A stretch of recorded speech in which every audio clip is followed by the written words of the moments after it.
하나님 말씀 신명기 28장 63절에서 68절 말씀을 보겠습니다.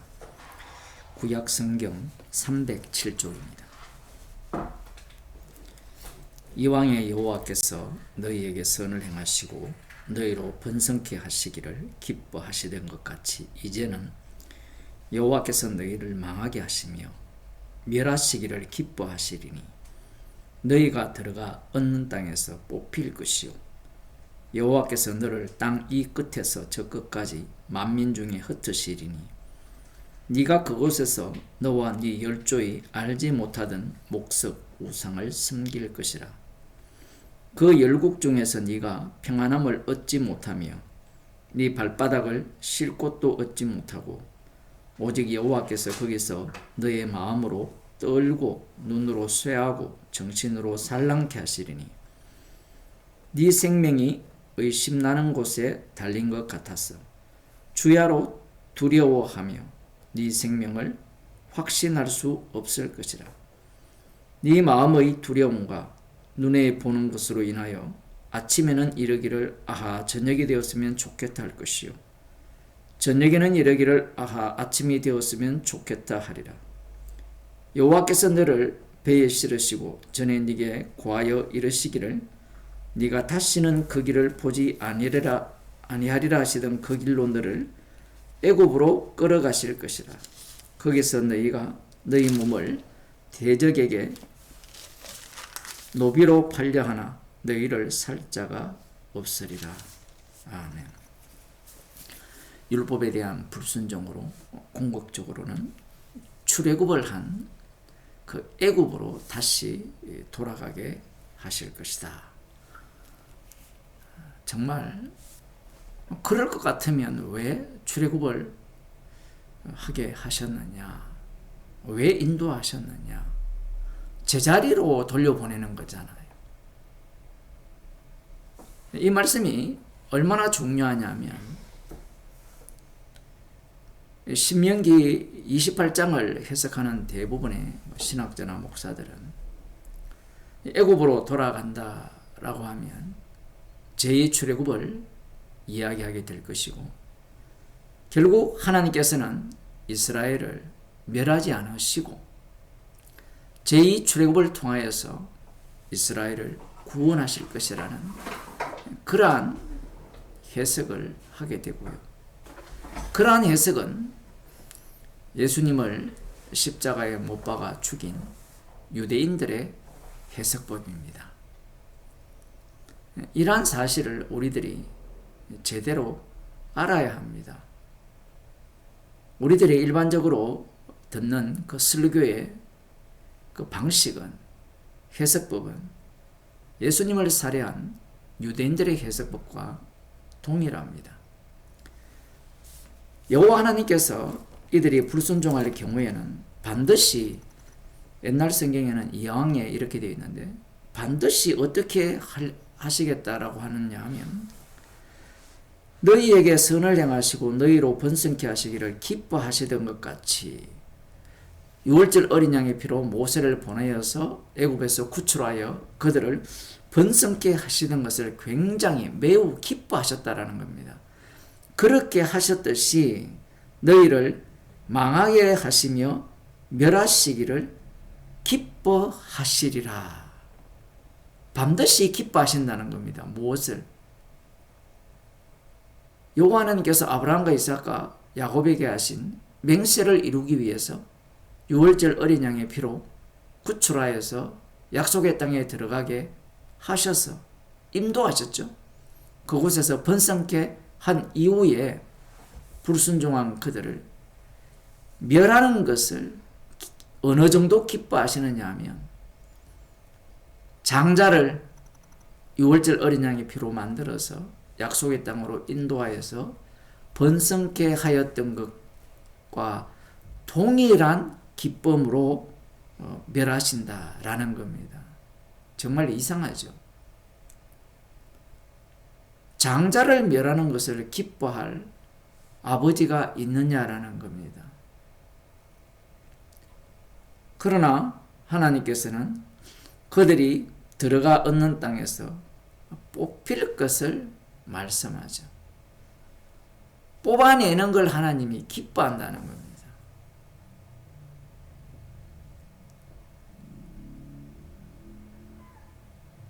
만민 중에 흩어지는 걸 기뻐하고, 그들이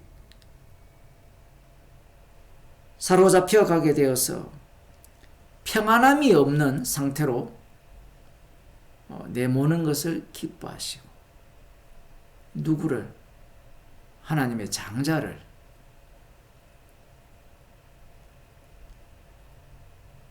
모든 것이 두려움 속에 사로잡히게 하시겠다라는 것을 기뻐하시고, 아침이 되면 저녁이 되기를 원하고, 저녁이 되면 아침이 오기를 소망하는, 이게 무슨 이야기냐 하면 너무 배가 고픈 거예요. 빨리 아침이 왔으면 좋겠고, 그런데 왔는데 먹을 게 없으니까 너무 힘들고 고역이 심하니까 빨리 저녁이 오는데 먹는 것도 부실하니까 또 빨리 아침에 와서 먹을 걸 줬으면 좋겠다.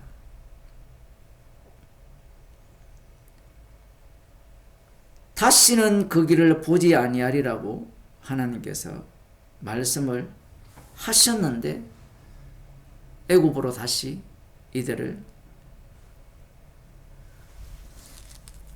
돌아가게 하실 것이다.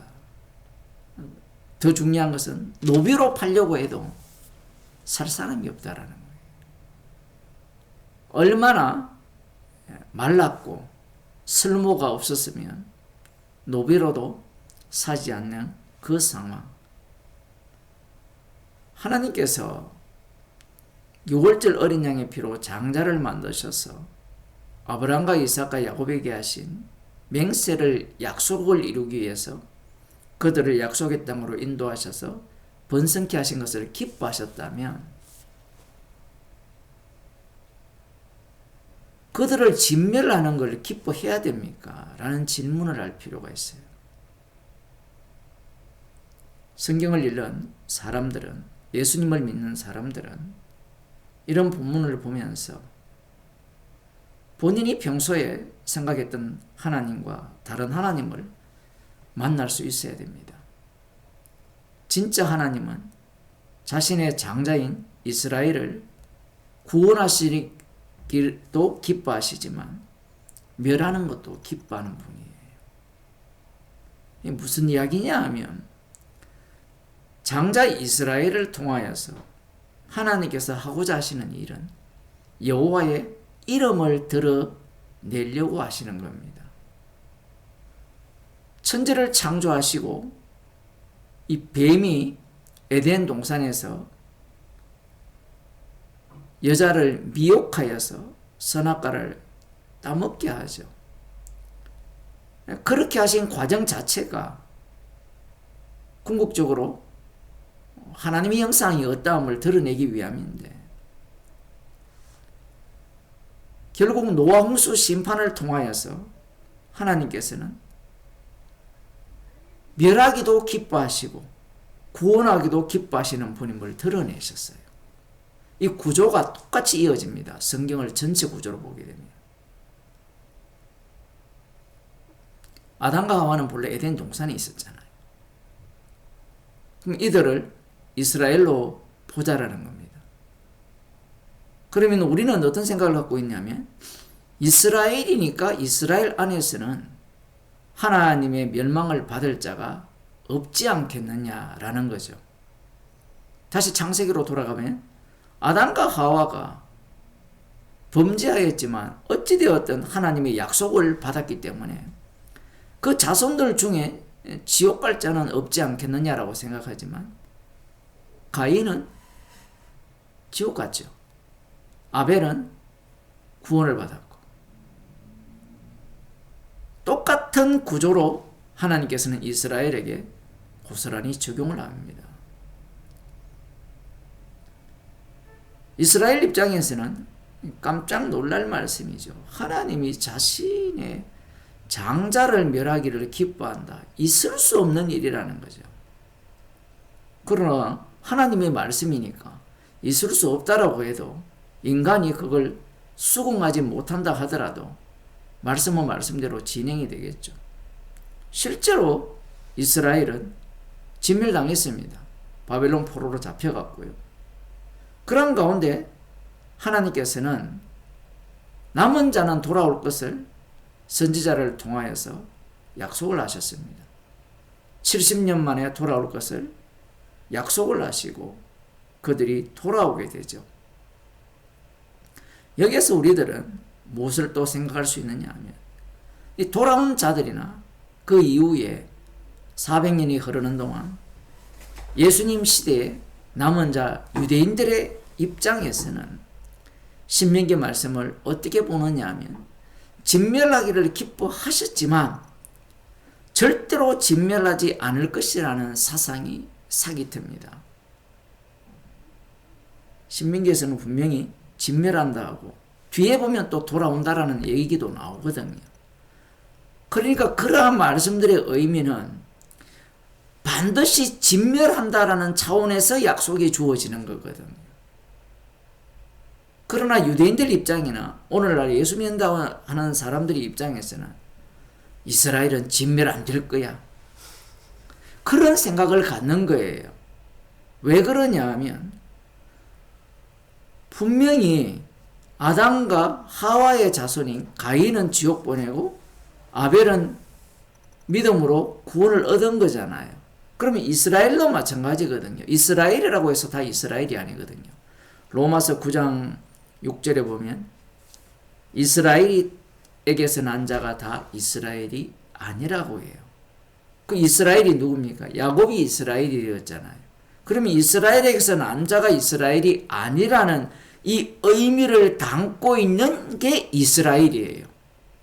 말이 되게 어렵죠. 다시 한 번 더 말씀드리면 이스라엘이라는 이름 안에는 이스라엘에게서 난 자가 다 이스라엘이 아니라는 내용을 담고 있는 거예요. 조금 더 명확하게 말씀드리면 이스라엘은 이스라엘이 아니라는 겁니다. 이스라엘에게서 난 자는 이스라엘이 아닌 거예요. 왜냐하면 예수님은 혈통적으로는 이스라엘의 자손이죠. 그죠? 다윗의 후손이니까. 그런데 예수님은 성령으로 잉태되셨어요.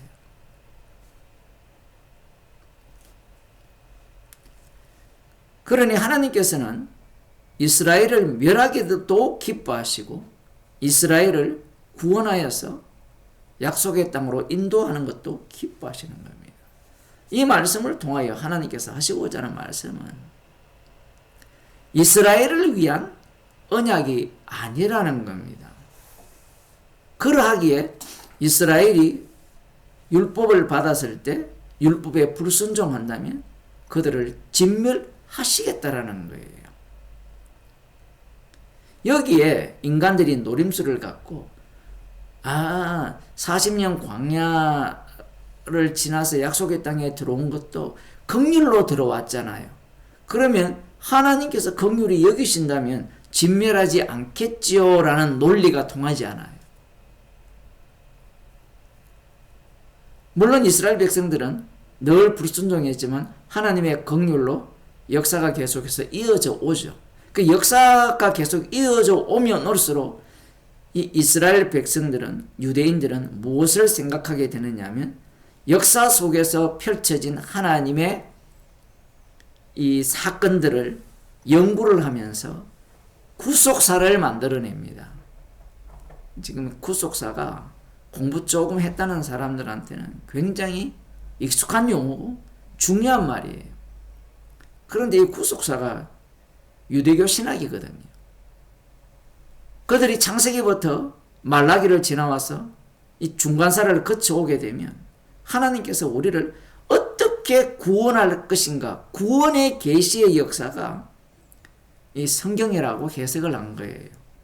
궁극적으로 메시아가 오게 되면 우리를 구원할 것이라는 그러한 기대를 품고 있었던 겁니다. 그러니 오늘 본문에 나오는 멸하기를 기뻐하신다는 이 말씀을 그 땅에서 뽑아버릴 것이라는 이 말씀도 어떻게 해석하느냐 하면 남은 자와 섞어서 완전히 멸하지는 않을 것이고 완전히 뽑지는 않을 것이라. 왜냐하면 이새의 줄기에서 한 삭이 난다고 했으니까. 다윗이 등불이 있다라고 했으니까. 그러한 말씀을 믿고 메시아를 기다렸던 겁니다. 마태복음 15장을 보겠습니다. 15장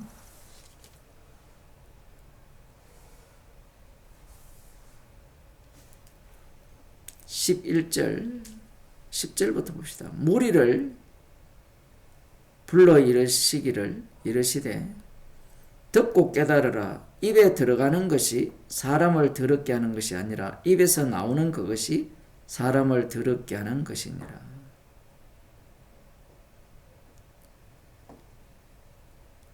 예수님을 향해서 시비를 걸죠. 장로들의 유전을 범하여서 왜 떡 먹을 때 손을 씻지 않느냐 라는 겁니다. 여기에 대해 예수님의 선언은 이 백성이 입술로는 나를 존경하되 마음은 내게서 멀도다. 사람의 계명으로 교훈을 삼아 가르치니 나를 헛되이 경배하는도다. 이사야 29장 말씀을 인용하셔서 당시의 바리새인과 서기관들을 이렇게 지적하셨죠. 문제를. 그러면 우리는 이 본문만 보게 되면 이사야 시대 때는 실제로 입만 살았어요. 입술로는 여호와를 존경하되 마음은 하나님께서 멀었습니다. 그런데 지금 예수님 당시에 바리새인과 서기관들은 입술로만 존경했습니까? 마음으로도 존경했습니까? 이들의 모습을 보면 11조를 어느 정도 합니까? 박하가 해안과 근처의 11조까지 하거든요. 사도 바울의 이야기에는 율법의 의로는 흠이 없는 자로 살아요. 그 자체를 두고 입술로는 나를 존경하되 마음은 내게서 멀다고 선언하신 거예요. 인간들이 말씀대로 해석한다는 자체가 엉터리라는 겁니다. 입에 들어가는 것이 사람을 더럽게 하는 것이 아니라 입에서 나오는 그것이 사람을 더럽게 하는 것이니라. 이에 제자들이 나와 가로되 바리새인들이 이 말씀을 듣고 걸림이 된 줄 아시나이까. 그 다음 말씀이 충격적인 말씀입니다. 13절 봅시다. 예수께서 대답하여 가라사대 심은 것마다 내 천부께서 심으시지 않은 것은 뽑힐 것이니 그냥 두어라. 저희는 소경이 되어 소경을 인도하는 자로다. 아니 이스라엘은 하나님 아버지께서 심으신 자들 아닙니까? 포도원 아닙니까? 포도원의 포도. 그런데 예수님은 이 바리새인과 서기관 남은 자들을 예수님의 아버지께서 심으시지 않았다라고 선언을 해버립니다. 예수님의 아버지와 바리새인과 서기관의 아버지가 다르다라는 거예요. 어디에서 차이가 납니까? 신명기 28장을 해석할 때 진짜 하나님은 이스라엘을 멸하는 것을 기뻐하는 여호와 하나님이에요. 그게 예수님의 해석법이에요. 그런데 바리새인과 서기관들은 우리는 절대로 멸망당하지 않는다라는 게 이들의 논지입니다. 그러한 사상 때문에 결국 예수님을 십자가에 못 박아 죽여버리는 거예요. 그래서 결국 6월절 어린 양의 피로 만든 이스라엘은 그들이 장자로서 진짜 하나님의 장자인 예수님을 살해하는 자가 됩니다. 이스라엘이 아니라는 거예요. 이스라엘은 자신들이 장자가 아님을 보여주면서 장자가 하실 기능을 보여주는 역할을 했을 뿐인 겁니다. 이렇게 예수님께서 알려주셔도 오늘날 교인들도 목사들이나 신학자들도 계속해서 무엇을 고수하느냐면 이스라엘의 구원을 고수하고 있다는 사실입니다. 물론 이스라엘의 구원은 틀린 말은 아니에요. 근데 그 이스라엘은 그 이스라엘이 아닙니다. 남은 자는 예수님 뿐이고요. 그분이 이스라엘이 되시고 예수님이 장자라 했잖아요. 장자가 예수님이잖아요. 예수님이 참된 이스라엘이 되시고 그 장자 되신 분의 피로 이스라엘을 새롭게 창조하시는 겁니다. 그렇게 하시는 이유가 뭐냐 하면 이스라엘을 뽑은 목적을 보세요. 꼭 뭐가 같습니까? 출애굽을 할 때 바로를 강팍해 하고 긍휼히 여길 자를 긍휼히 여겨서 구출을 하셨잖아요. 여호와 이름을 전가하기 위한 이스라엘입니다. 예수님께서 인자됨을 인하여 심판하는 권세를 가집니다. 십자가 지신 분이 심판주가 되심을 전가하기 위한 구원이라는 거예요. 그래서 똑같이 교회 안에서 어떤 일이 발생하느냐 하면 마태복음 20장이나 아니면 25장 이러한 비유들을 들여다보게 되면 예수 믿는다고 하는 자들이 둘로 쪼개진다라는 사실이에요. 이것이 왜 중요하냐면 인간들은 계속해서 이제 복음이 우리에게 전파되기 때문에 영원 불변의 복음이 우리에게 왔기 때문에 나의 구원은 취소되지 않을 것이라는 그러한 생각을 갖고 있는 겁니다. 그 신학이 유대교 신학이라고 해요. 성도는 십자가를 자랑합니다. 기도하겠습니다. 하나님 아버지, 십자가에 피 흘리신 예수님이 심판주 되심을 정확히 하기 위해서 우리들을 그리스도 안으로 불러주심을 감사드립니다. 날마다 주님의 심판주 되심을 증거하는 자로 십자가가 밝히 보이는 현장으로 인도함을 받는 주의 백성으로 살게 하여 주옵소서. 예수님 이름으로 기도드립니다. 아멘.